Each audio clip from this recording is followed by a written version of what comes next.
I'm very open about the fact that I do OnlyFans management. It's all over my social media. I'm very Googleable. And when I meet new women, I do not hide it from them either. It comes up very quickly in conversation. It is usually a talking point. And as a result, I have now many references of their reactions and their behavior towards me, how it changes, if it changes, and what their overall consensus is of it after doing it for as long as I've been doing it. And in this video, I'm going to share with you 6 interesting observations of my dating life, I guess, as a single man from doing OnlyFans management. So the first one is that there is a difference. Well, okay. The first one is that the more they like you, the less it matters that you do OFM. Because one thing that has become clear to me, and I'm a very open-minded person, and I'm very logical and very literal. And when I think about OFM, I don't think of it as like a bad thing. It doesn't seem like a taboo thing because in the day-to-day, I don't feel like, but however, compared to society, you're like sexually exploiting women and you're a bad person and you're a sex trafficker and like all this stuff. But to me, it's business. It's an internet business. It's almost a fucking tech business. It's a sales business. And there's a lot of moving parts, and it takes a lot of fucking work and ingenuity and stick-to-itiveness to build an operation that fucking produces money. And I'm very proud of it. And I don't think of it as something bad, you know? However, I know that most women are very sensitive to being associated with things that may harm their reputation. And when you meet women, even in Miami, right? Even in a place like Miami, where it's a very open-minded city. It's a very sexual city. Like the women here, they dress fucking wear all kinds of crazy shit, huge fake tits, BBL, fake lips, everything. Even in a place like this, there's still this like, weird kind of taboo feeling towards OnlyFans, which is strange, but it is what it is. Anyway, the point is that the more they like you, the less they care. Even if she's straight-laced, even if she's got a real job. One of the things that I've started doing recently, so like for the I would say up until maybe 2 or 3 months ago, the bulk of the women that I dated had been from online dating, like everybody else. Yeah, occasionally I'd meet a girl at the fucking supermarket or something. It would happen from time to time, and we'd go on a date and maybe hook up, but the bulk of it was fucking from online dating. Tinder, Hinge, Bumble. And I'm on there fucking all the time, swiping and sending messages and shit. And I got reasonably good at it. But a couple of months ago, something snapped and I just started going out and doing approaches. Now I do approaches every day. I go every day to fucking Brickell, and I'm fucking talking to women, and I'm going out like Thursday, Friday, Saturday to go and talk to women. And it's like, it's amazing, by the way. It's like, I feel so much better about my life in general. It's when you face that fear of like going and talking to a girl you find attractive, because it's a fucking scary thing. Let's be honest. It's not, it's weird to go fucking interrupt somebody in their conversation, just talk to them. Maybe they reject you and make you look like a fucking clown.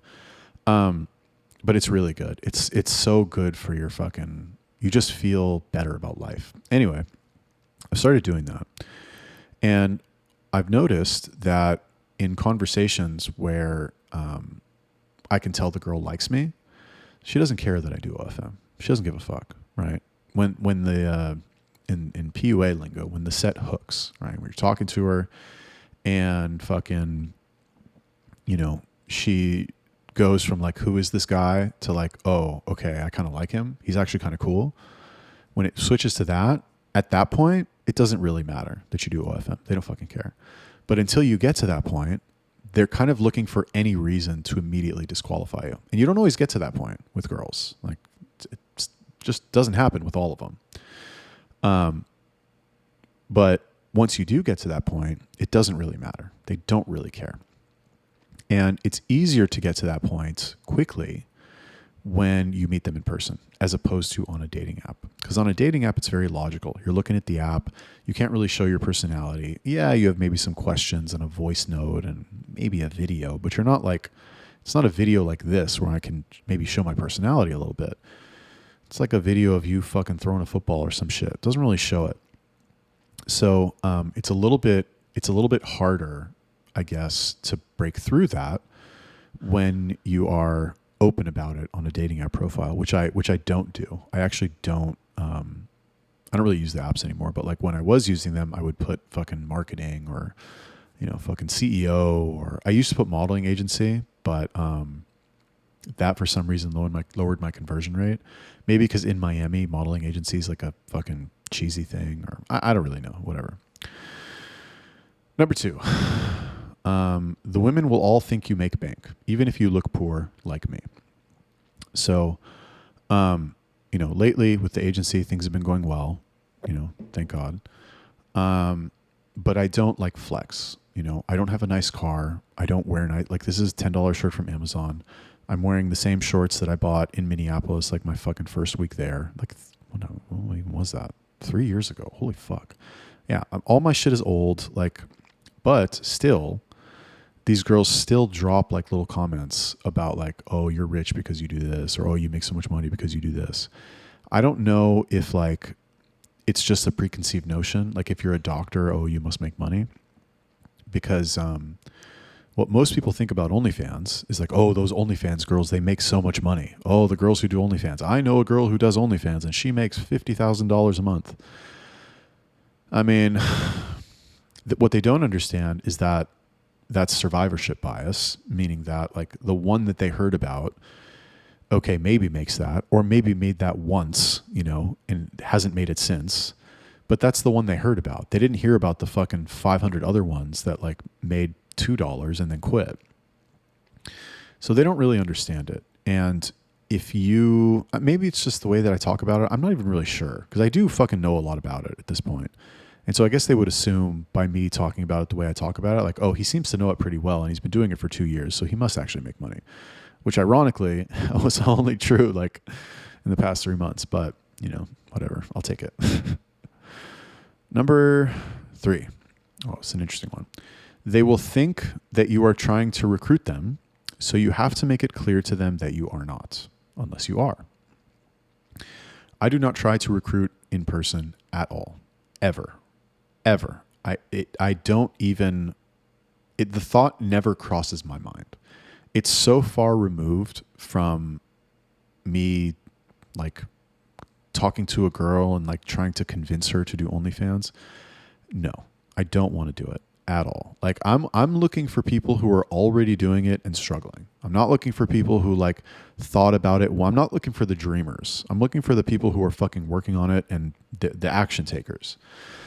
However, these girls, they don't know that. They think, and especially now, like this is kind of become not an issue, but like I've become more aware of it as I meet more women in person. Because like, even in Miami, very open city, very friendly city, it's still weird for a guy to like go and talk to a girl. It's like, well, what's going on? You're coming over to like talk to me? Who fucking does that? People don't do that anymore. So when they hear that I do that, it's like, oh, you came and talked to me. Oh, and you manage girls on OnlyFans. Like, what is this? Are you trying to recruit me? That's a thought that's plausible, right? It lines up.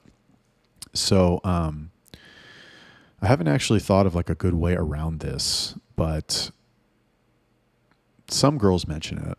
They're like, I'm surprised you didn't try to recruit me, or, I'm not that type of girl. So like now that I'm thinking about it out loud a little bit, I think maybe what I should do is I should say like when they ask, because they're going to ask, what do you do? Everybody asks that. So I'll tell them and they'll be like, I'm not trying to recruit you, by the way, but that seems a little like I'm qualifying myself a little bit too much. So I'm not really sure, honestly, what I'll say about that. But the observation is that they will think that you, or some of them will think that you are trying to recruit them, especially if you're talking to attractive girls. Now, one of the things that I have said, and I continue to say, if they're like, oh, I would never do that or something like that, usually what I'll say is something like, that's fine, I'm not trying to recruit you, or Girls that have real jobs don't do it anyway, or something like that. Like, you're a smart girl with a real job, I wouldn't try to recruit you anyway. And that's kind of true. And again, nothing against like any of my models who might be watching this. It's not that you're not smart. It's just that, like, if you've spent years and years of your life in university and you've been working at a company for fucking years, like rising in the ranks, you're not going to risk that to do OnlyFans, which has a lot of socially negative fucking associations. You're not going to risk that. You know what I mean? And also, by saying you're a smart girl with a real job, that kind of, like, I think flatters them a little bit. And what I want to do is I want to make it clear to them that this is not a business thing, that I see them as like a romantic interest, and not like I'm trying to make money from you. Number 4, they will be more sexually open with you if you're comfortable with them. Now, obviously, part of this depends on like how tight your game is. Are you good at talking to women or not? Are you giving like provider vibes? Are you flashing the cash? Are you spending a lot of money on them? Because not all of them will. I've definitely, especially in Miami, fuck me, bro. There's so many beautiful women here, but the dating is hard. It is hard. If you want to go after the fucking hottest girls, it is hard. Because these chicks, they've all dated dudes with fucking Lambos who take them on boats and fucking take them on first dates to fucking Mexico and shit, or Europe. Like, oh, let's jump in my plane, baby. I'll take you to fucking love bomb them for like 4 days straight. So if you're like, what's crazy about Miami? A lot of girls don't want to meet for a drink. They don't want to meet for a drink. They're like, a drink? You invited me for a drink? They're like insulted. It's like, yeah, to be fair, this happens more with like online dating. But even in like real life, they're like, a drink? How dare you, sir? I only meet for dinner. I only get out of bed for dinner at a nice restaurant. And it's like, and to be fair, if that's the reaction you're getting, then you probably fucked up along the way. You probably didn't. She probably doesn't want to meet you that badly enough. She just wants dinner. You know what I mean? Fine. Okay. If I was a fucking hot girl, I'd probably go eat fucking free dinners all the time in nice places. But anyway, if you get past that, if your game is decent and she's attracted, then they might, like, I had one girl on a date the other day. I met her at Target, and super cute. And we're on the first date, and she showed me a naked picture of herself. Because she told me, I hope she doesn't watch this. She told me she stalked me online. She's not going to watch this. I won't say who she is. But anyway, I did say I met her at Target. Whatever, who cares? So I met her at Target, and we were talking about like OnlyFans. And it's kind of funny because she told me that she dated another guy who did OFM out in LA. Oh no, I'm fucking giving too many details. I won't say his name. But I was like, oh, do I know him? Is he on Telegram? Anyway, she told me that like she was talking to a guy. She's like, oh my God, it's so easy to get money from guys. Like, I was talking to this one guy, and he I don't know, they matched on some app, and like he got her number, and she's telling me how like, oh, he sent me $100 to like get an Uber over to his house right away. And I just kept stringing him along, and he sent me like $1,000 over a couple of days. And I was like, oh wow, really good job. I could hire you as a chatter. And she's like, I mean, obviously, like, I sent him some stuff, like I sent him some pictures or whatever. And I was like, oh, really? Cool. And I was like, let me see. And she pulls out her phone, and she's like swiping a little bit, and she shows me a fucking naked picture of her, like, in, a naked selfie in the mirror of her, like, squatting down. I had known her, talking to her for like an hour, and that stuff like doesn't happen normally on dates. Who knows? Maybe she's a fucking crazy bitch. I don't fucking know. But I think, they know that you're like looking at naked girl. Well, they think you're looking at naked girls all day. In reality, do you really look at naked girls all day? No, you probably don't. Unless I'm, doing some like tube site strategy, which I have been lately, and you have to kind of fucking look at the thumbnails and shit. If I'm not doing that, I don't look at any PPVs. Rarely. Like maybe if I'm reviewing chats, I'll see like the preview or something, but I'm not like going through and like reviewing the most recent script they submitted or like checking the custom. I never look at it. So yeah. Anyway, number 5, I think. And this is that they will be very curious about how the business works. And this is assuming that they are not immediately turned off and think you're like a bad person. Because it's weird. I mean, not that it's weird. Running an OnlyFans agency is like, it's peculiar. You know, it's something that will make people curious. They'll want to know. They have a lot of fucking questions. Where do you get the models? How do you reach out to the models? How much money what percentage do you take? Where are your models from? Do they work in Miami? They might. So I think what they might be worried about, now that I think about it, is that like all your models live in Miami and you're always just surrounded by like all these fucking turbo hot, fake titty, plastic girls. So they're like insecure. They're like, oh my God, why would he want me? I don't look like that. So, I mean, I just tell them like all my girls are remote. I do have one girl in Miami, but she doesn't, I've never met her face to face. She moved here like a month ago. But they will be curious. And if you like talking about it, obviously I like talking about it. I make fucking videos about it. I talk about it all day. I'll talk about it with anybody who will listen. I like talking about it with girls if they're interested, because it gives me an opportunity to have some domain expertise and to talk about something confidently, which, they like seeing that you're into stuff. They like seeing that you're able to talk about something passionately and that you're competent. Competence is also very sexy to women. So if they want to know about it, I'm happy to fucking tell them about it. Yeah, fuck it. Number 6, they will have the wrong idea about what the business is really like. So, most people just have no idea. They don't know. And you can't really blame them because it's not something that's talked about. There's no agency owners who are making fucking content that is widely viewed. These people aren't on fucking talk shows. There's no news about this. Like OnlyFans wants to keep this on the down low also. Models want to keep it on the down low. The only people that are talking about it in any detail are agency owners / gurus who are trying to sell a course or trying to build credibility, self-included, right? Fun fact, I don't make these videos to be like, to give, just to be a nice guy. Like I do it to put my name out there so that eventually, a select few will pay me for coaching or will pay me for consultations. Or, I don't know, like I like the idea of having a large social media following and displaying my competence in an area.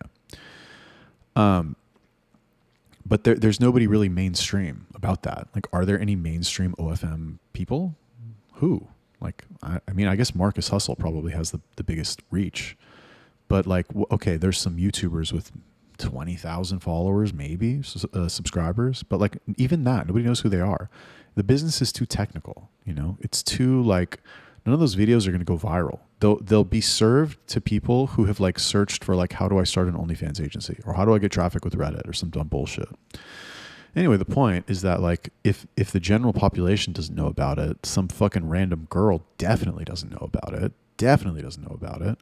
So she's going to think whatever she believes, whatever she sees on the fucking news, whatever she sees in the media. Oh, OnlyFans is, this model made $1 billion on OnlyFans and, just by breaking watermelons with a hammer or something. Who the fuck knows? While naked.